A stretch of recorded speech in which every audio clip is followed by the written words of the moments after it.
Today, we're reacting to the takes about training and nutrition of the man of the hour, Mike Mentzer. Mike Mentzer, jacked bodybuilder in his own right, had a lot of things to say about training. What I want to see today is whether or not any of it is true from a sports science perspective, keeping in mind that a lot of his takes were given 20 to 50 years ago, right?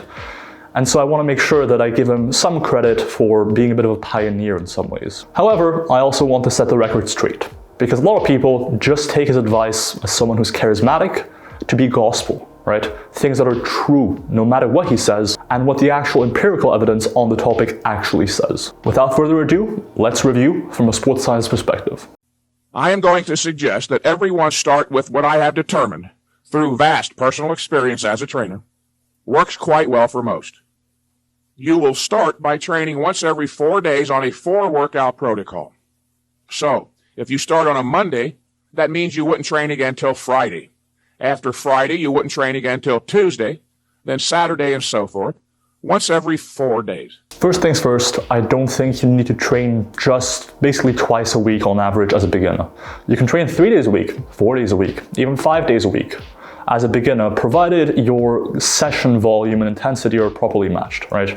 The more often you train, the easier each session should be. Importantly, we do have compelling evidence that training a muscle group twice a week is going to be substantially better than training it just once a week. Likewise, there's some weaker evidence that training it more than twice a week may or may not give a little bit more growth. So I don't think you need to abide by this hard and fast rule that you can only train every 4 days as a beginner. With that being said, with beginners specifically, I will often start them out on, say, 2 to 4 days a week typically, right? 2 at the lower end and 4 at the upper end. And that's simply because they don't need quite as much volume as someone more advanced. Likewise, if they're new to lifting, they may not be all about going to the gym 5-6 days a week just yet, and easing them into it by having them train a little bit less frequently can be helpful. And if a scheduling problem arises, so that you can't make it into the gym on day 4, take off 1 more day and train on day 5. Also, once you've been with the program for 3 weeks or so, start inserting an additional rest day or 2, even at random. If you do, you should never hit a sticking point, and here's why.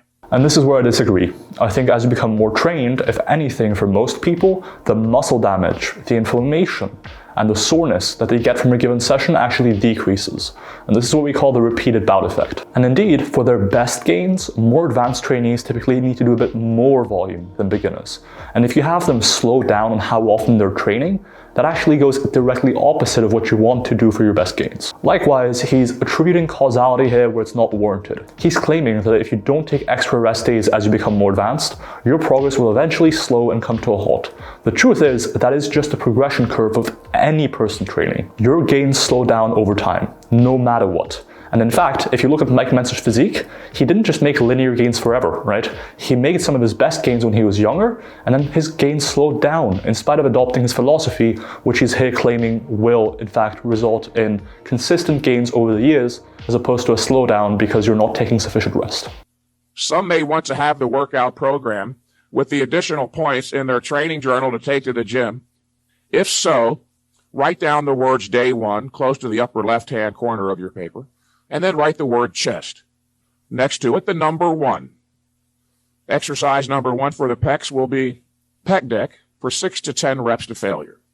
Now, from here on, you won't have to write the words to failure, as that is a given, and 6 to 10 reps is merely a suggested guideline. There is nothing magic about the number 10. If you reach 10, but you see you might go to 13 reps to failure, don't stop at 10, go to 13.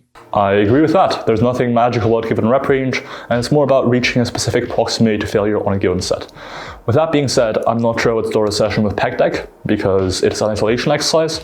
And so typically what you see in the research is that same muscle group supersets or pre-exhausting, where you're training a muscle group with an isolation exercise first and then a compound, doesn't really lead to more hypertrophy. And theoretically, by fatiguing your chest before taking it into compound exercises like the barbell bench press, you are limiting growth, for example, in your triceps and in your front delts, because your chest will fail prematurely in that exercise, causing your triceps and front delts to lag behind. Reps, but only 4 or 5. Don't stop and reload.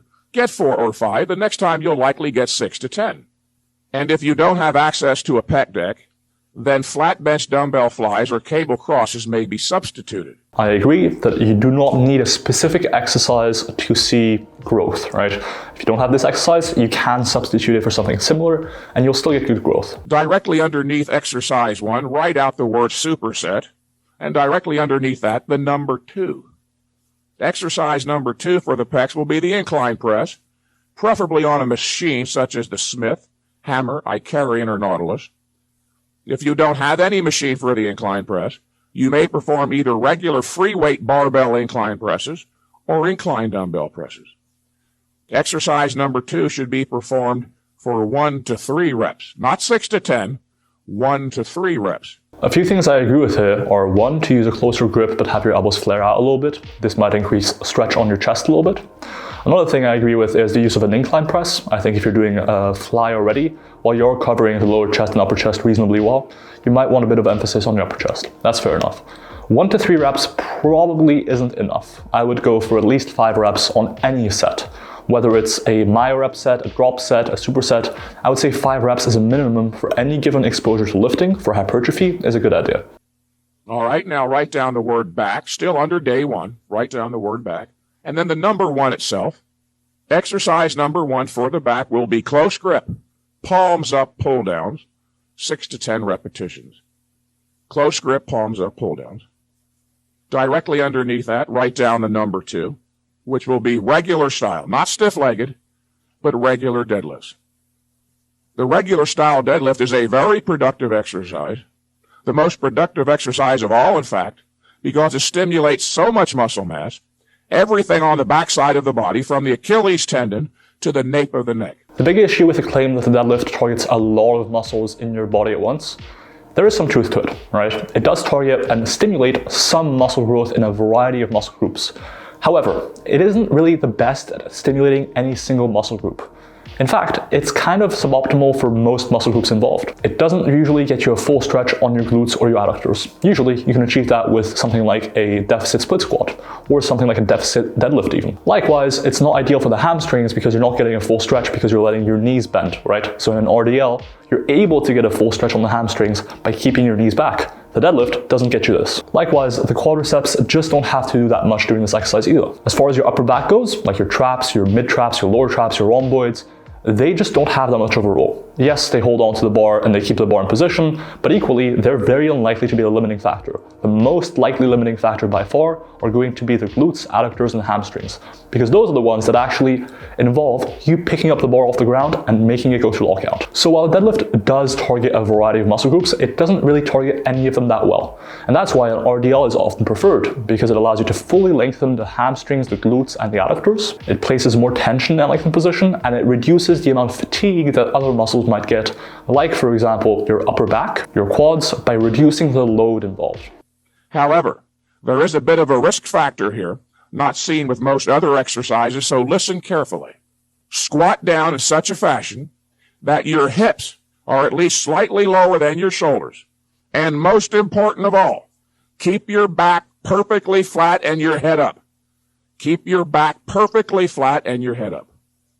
You might even pick out a point on the wall, that crevice where the wall meets the ceiling, and keep your attention trained on that unwaveringly throughout. The idea that you need to keep your back perfectly flat and your head up are both just not true, right? Plenty of people can deadlift with some flexion in their back without any pain. Look at how a lot of powerlifters train. A lot of them don't have any lower back pain and can deadlift with a rounded spine.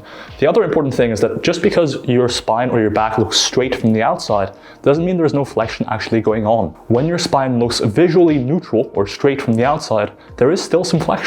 And so I would try not to fall for the fear mongering here around the flexion of the lower back. Likewise, because there are no loads imposed upon the cervical spine, aka your neck, how you put your head position doesn't really impact injury risk all that much. You may find that a certain head position feels more comfortable or allows you to maintain a position that you find stronger or more comfortable in general. Like some people find looking up to promote spinal extension, which puts them in a stronger position or in a position that doesn't cause them as much pain on an individual level. But again, with regards to your head position, it is not hugely influential and not something I would worry about too much. Put the bar back down, reset, and do another. Perform 5 to 8 reps as close to failure as you're willing to go. There is no superset here, by the way. there will be no superset unless I specify. And where there is no superset, you may rest as long as necessary, but no longer. Don't overcomplicate this issue. Use your common sense. Let your breathing slow down. And as soon as you feel ready to resume training, do so. Do not allow the workout to degenerate into a race against the clock. And don't malinger either. With regards to rest times, that's a really solid piece of advice. If you feel ready to perform another hard set, you're not too out of breath, you can go for it. And if that set has a similar performance to the last set, that is a good sign that you rested for sufficiently long to maximize muscle growth from that set. Generally, that's going to be at least 2 minutes between sets based on the evidence we have. But use your common sense, as he says, and just pay attention to performance. If your performance roughly maintains or doesn't drop too much set to set, you're in a good spot. If you have problems with your lower back, shrugs may be substituted, and do 6 to 10 reps to failure. So I would not use shrugs as a substitute for deadlifts. Even if you have problems with your lower back, there are usually other exercises that are reasonably lower back friendly that you can do that will actually target the main muscle groups involved in the deadlift, namely the glutes, adductors, and hamstrings, the hip extensors. For example, you could do a single leg RDL or a single leg deadlift, wherein the load you use is reduced by so much that all of a sudden your lower back can often cope with that demand and that stress. However, because you're training one leg at a time, you can still effectively stimulate muscle growth in the glutes, adductors, and hamstrings. With shrugs, the only thing you're really targeting are going to be maybe your forearms, but mainly your upper traps, which is only one very small part of what the deadlift might train. And by the way, the deadlift also isn't ideal for the upper traps, so that substitution doesn't really make sense. That's all on day one. Just 4 total sets. Then 96 hours or 4 days later is day 2. Write down the words day 2. On day 2, you will train legs. The first exercise is leg extensions, supersetted with exercise number 2, leg press. Not really a slight on Mike Mentzer here, but I think the leg extension isn't the best exercise ever. It trains your quads exclusively in the shortened position with a resistance curve that is biased towards the shortened position. Both things which probably aren't ideal for hypertrophy. Likewise, the same comment as for the first session, I wouldn't start your session with a superset with an isolation exercise first, followed by compound. In terms of hypertrophy, I would rather someone do a compound first and get good growth in a variety of muscle groups at once, as opposed to doing leg extensions first, going into leg press, and having their quads fail way before their hip extensors like their adductors and glutes might. You're not going to be doing leg curls for a while. Just because an exercise is done traditionally for a certain muscle doesn't mean, of course, that you are morally or legally bound to do it all year round. One of the first lessons I learned as a trainer years ago is that the leg biceps and the biceps of the upper arm overtrain extremely easily. Yeah, I don't think we have the evidence, or any evidence really, to claim that the biceps and hamstrings specifically overtrain easily. I just can't think of anything there. In fact, when it comes to the biceps specifically, I've been able to train them with some of the highest volumes in the whole body without overtraining. My performance is consistent week to week or improving. And I respond, sir, but that is precisely how you were training before, and that is why you made no progress and were prompted to call me for counseling. You so burned yourself out with all those exercises, you dug so deep of a hole, your body never had the opportunity to recover from the merely exhaustive effects of the exercise, let alone grow. Why not build a 20-inch arm first, then worry about the details? Remember, the issue of volume in anaerobic exercise is a negative factor, and that your purpose is not to see how many sets you can do or how long you can endure. Your purpose is to do the precise amount of exercise required to stimulate growth, then get out of the gym, go home, rest, and grow. The line of reasoning here isn't incorrect. You don't just want to do more volume for the sake of more volume. However, if more volume leads to more growth, and the evidence does suggest it does, to a relatively high point of maybe 20 or more sets per week per muscle group, then you want to be doing more volume, because it will grow more muscle. So his reasoning here isn't wrong, but the numbers involved likely are, and that might just be an artifact of when he was practicing bodybuilding. Go drink some water, walk around the gym for a minute or two, then finish up quite simply with a set of standing calf raises, 12 to 20 reps. And that is it for day 2. Day 2 looks almost certainly too easy. A leg extension superset with a leg press and then calf raises, that is going to be an extremely quick session where you could comfortably fit more exercises in, get a bit more volume, and probably see more growth. So as far as session design goes, I don't really like this session. First session seemed a bit odd, full body, which is fine I guess, but the sequencing of exercises was random. The superset to start the session It just seemed a bit all over the place, and then the second session is even worse as far as session design goes. 96 hours, or 4 days after legs, is day 3. And by the way, 4 days between sessions is almost certainly overkill given the volumes and relative intensities he's prescribing here. In his second session, for example, he effectively did 3 or 4 supersets for quads. After delts, you'll work your arms. You might write down the word arms. Exercise number 1 for arms is barbell curls, 6 to 10. 6 to 10 reps with barbell curls. And that is a straight bar, not an easy curl bar. Easy curls do not work the biceps. They work the brachialis on the outer part of the arm. Do straight bar barbell curls. Now, the claim that easy bar curls do not train the biceps is a really hot take. It's just not true, right? Like, if elbow flexion is involved, your biceps will be trained. If elbow flexion is involved, all of your elbow flexors will be trained. Because guess what? All of them perform elbow flexion. So your brachioradialis, your brachialis, and your biceps brachii will all get a training effect when you're performing any sort of curl. So the idea that you need to use a straight bar to target the biceps and an easy bar curl won't do it, it's completely made up. That's not to say that different curl variations may not preferentially target certain elbow flexors a little bit more, but that's not to say that they won't get any training at all. Exercise number 2 for the arms is tricep press downs with either a straight bar or a V bar, but do not use a rope. Do not use a rope, either a straight bar or a V bar. 6 to 10 reps for the tricep press down. Couple things, not a huge fan of using push downs as your main tricep exercise, but that's very much recent. Length and training probably is better for hypertrophy. The second thing is I don't like his insistence on specifically using this piece of equipment categorically. I just think it's unnecessarily prescriptive when there was no good reason to be that way. Okay. 96 hours later is day 4. Legs. Yes, legs again. So based on this, he is training his quads every 8 days, which again, based on frequency and all that stuff, not ideal. We want to be training the quads at least twice a week for maximum muscle growth. Don't do hack squats unless absolutely forced to do so. Hack squats are not very productive, and they stress the knees inordinately. The good old hack squats and sissy squats stresses your knees, and don't let your knees go over your toes and all that. It's all on a continuum. How much weight do you use? How long is the movement arm involved? Categorically, there's nothing wrong with letting your knees go over your toes. There's nothing wrong with hack squats. If you can tolerate it and don't get pain, do not be afraid of movements. I do like that he included squats on this day because on the other day he did leg press, so at least there's some variation involved here. But again, I don't like the idea of doing leg extensions yet again as an inferior movement and supersetting that with squats. It just seems to sacrifice glute and adductor stimulus for no apparently good reason. You will hold that position statically. This is called a static hold rep. The weight will be sufficiently heavy so that you're limited to holding the straight leg lock knee position for approximately 10 to 25 seconds. There will come a point during that period, of course, when you won't be able to hold it anymore, and you'll say to yourself, if I don't start to lower this thing in the next moment or two, it's going to go crashing down. Do not let that happen. When you recognize it's necessary, lower the leg slowly in controlled negative fashion, not hyper slow or imperceptibly slow, but under strict control all the way down to the bottom. Again, this was far after his time, but I think doing an iso hold at the top of a leg extension is actually going to be worse for growth. You specifically want more tension in that lengthened, stretched position of an exercise. This is the opposite, so I would recommend against it, and it's also essentially a technique to go past failure in all likelihood. I don't know if that's any good. No one can really tell you if it's any good right now because we don't have evidence on it yet. I don't know. Then proceed immediately to the squat and perform 8 to 15 reps to failure.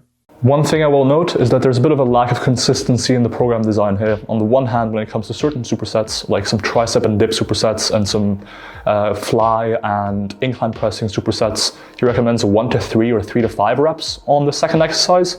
In this case, he's recommending 8 to 15 squats after doing a leg extension set to failure, essentially. I'm not sure what the rationale for these different rep ranges is. I think the 1 to 3 is almost certainly too low, and this is probably too high.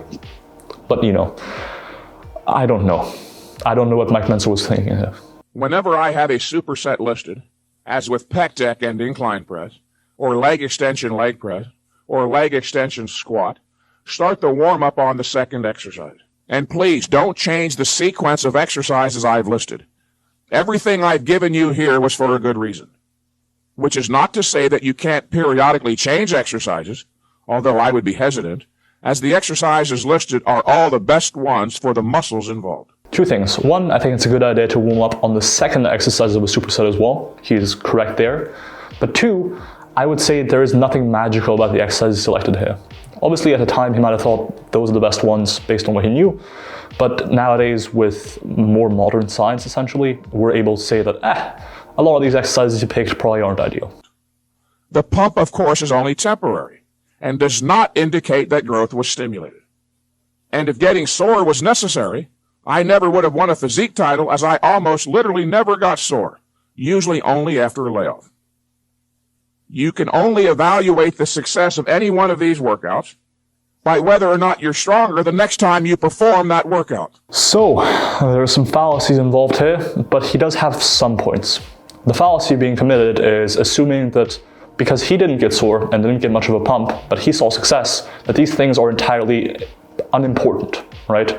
The reality is these things can play a role and you can still be successful in spite of them. But the assumption that your N=1 experience means that on principle, this does not play a role is a complete fallacy. However, when it comes to the evidence on how the pump relates to hypertrophy and whether or not you need much soreness to get much growth, the evidence is still relatively unclear. As he says though, it is unlikely that you need to focus entirely or exclusively on the pump or the soreness as a metric of how effective a session was. That is very unlikely. I would suggest that if you have been training recently without a layoff prior to the time you intend to start this program, take a break entirely from training for 2 to 3 weeks. Having been overtrained, you've made a deep, too deep, an inroad into your body's recovery ability.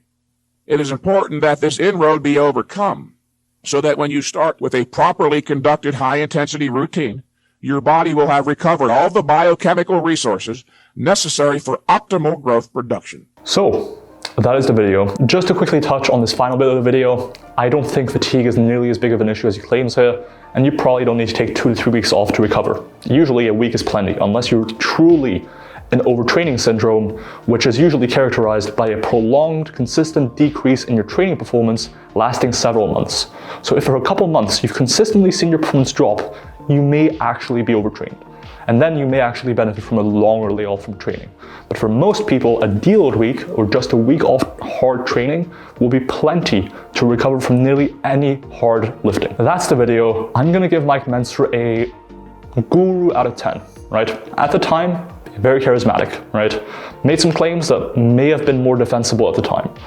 Nowadays, however, a lot of his claims are just easily falsifiable based on the evidence we have, and outdated. Some of the basics he preaches are on point though. You know, like taking a set relatively close to failure, generally using appropriate rep ranges. Those things are on point. But Mike Mentzer is not someone I would go to base my training practices off of.